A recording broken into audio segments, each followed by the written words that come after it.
I'd like to thank David Bowie, who in the 70s drew me to his persona in those days of glam rock. Ground control to Major Tom, commencing countdown, engines on. He looked, well, beautiful, and I wanted that look. I never told anyone this. Never told anyone how I wanted that look. Never told anyone I was ordering makeup by mail because I was terrified to buy it in store. Living alone at this time, I was trying different looks, but I could never venture out of my apartment like that. I did get perms, because they were acceptable on guys then. I tried puffy shirts, loud plaid pants, and platform shoes. I loved that fashion trend of the 70s. Never mind the sprained ankle. Towards the end, my mom said, "Jimmy, come sit with me and talk." It sounded pretty serious. In words appropriate for a 4-year-old, she told me that she was having a problem pregnancy and that we would soon be having a housekeeper to come in and to help us with the laundry, the dishwashing, the house cleaning. She told me that the lady was a little different from us. Using words of 1951, she told me that the lady was colored. I didn't know what that meant. Then my mom explained that her skin was a little darker than ours, but in most respects, she was just the same as us, and that I always needed to be nice to her. She told me that some people might not be nice to her, might even say bad things about her, but if they did, they would be wrong. I didn't understand this. Why would people not be nice to her? Why would people say bad things about her? I think my mom said something like, "You'll understand when you get older. But for now, you just need to know that our family treats everyone with kindness and respect." I still didn't understand, but I knew this was very important because my mom said it was. 15 years later, I again got to see my mom's integrity when I told her that I was gay. She said that although being gay was something that made me a little different, in most respects, I was just like everyone else. She expected that some people might not be nice to me. They might even say bad things about me, but if they did, they would be wrong. And then she held me, and she told me that her love for me would never change.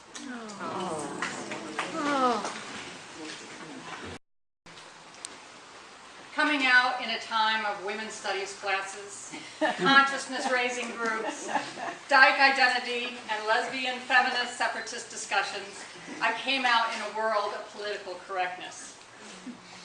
In that world, femme women were not seen as dykes or real lesbians, and I had little understanding of transgender issues. I had a polarized way of looking at the world. Coming from this perspective, my pregnancy with my female partner brought up issues along the way. My sister had recently birthed a son. How would I do if I also birthed a son? I knew that I would love and accept any child, but I was hoping for a girl. The first inclination that there were to be challenges was when a friend who felt she was able to tell the sex of a child in utero vacillated between identifying my child as a boy or as a girl, and she never was really clear. We were pregnant at a time when women in partnerships were just beginning to have children, and in Maine there were no sperm banks to choose from. We felt like we were in the forefront of the new lesbian motherhood movement, and we were breaking barriers along the way. Can a person really take until their 50s and 60s to find themselves? Well, this one did. I could whine and say to myself, why did it take so long? Why am I so slow to self-discovery? Why? Why? Why? That's not the point, though. I think the point is that I have discovered my true self, and whatever time I have left, I plan to live life with fun, honesty, and care, whatever it takes.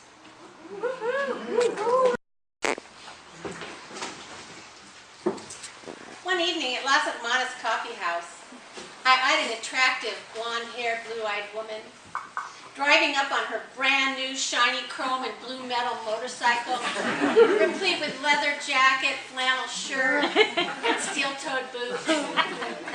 She is a lesbian for sure. This was de rigueur lesbian attire in those days.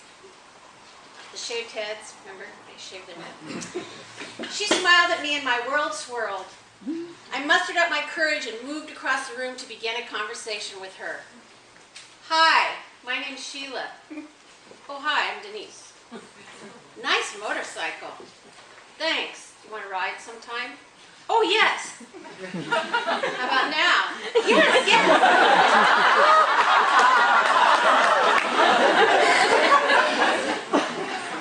In the blink of an eye, I was seated on the rear of her bike, my arms wrapped tightly around her leather jacket, muscular back and waist, my head leaning on her neck, the wind rushing around and through me.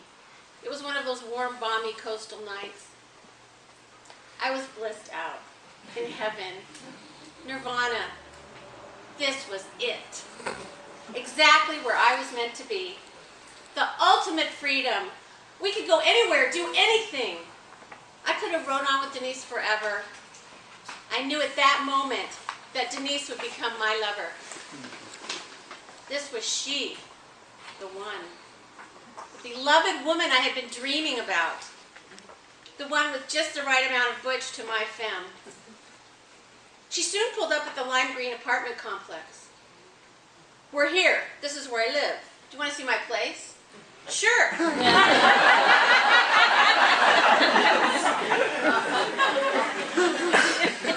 My heart leaping into my throat in anticipation of what was to come. I was about to enter a club I barely knew about, one that had interested and enticed me for quite a while. She pulled me into her bedroom. I was about to become a member of this woman-only society. Denise was a marvelous lover. She made me feel very comfortable and at ease with my stumbling and fumbling. She told me she had outed several girls before. And I was not the first by any means. I was relieved.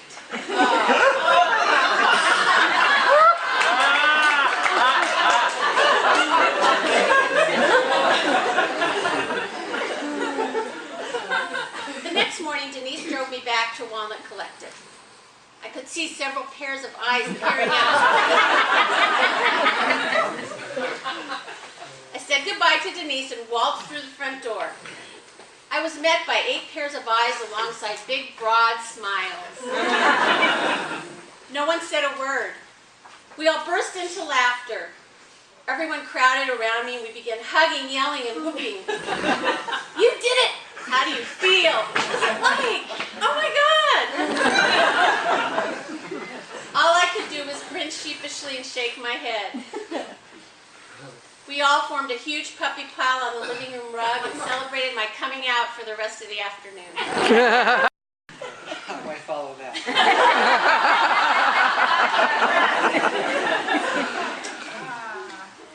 It was shortly after I moved back to Idaho that I met someone who had quite an impact on my life. He became my best friend. There was something quite different and unique about our relationship. I knew it almost immediately that he was different. Bill and I laughed until it hurt. Do you know what I mean? Did you ever meet someone with whom you could be your absolutely true self? That is how I was with Bill, and I really miss him now. I have no one that even approaches what he and I have. Is it the rule that you get only one true, fantastic friend in your life? Really, God? Shit. Don't I get one more? Yes, we became estranged. I forgot the laughter, the confidences we shared, the wine we enjoyed. And hell, we had even written a play together that was funny.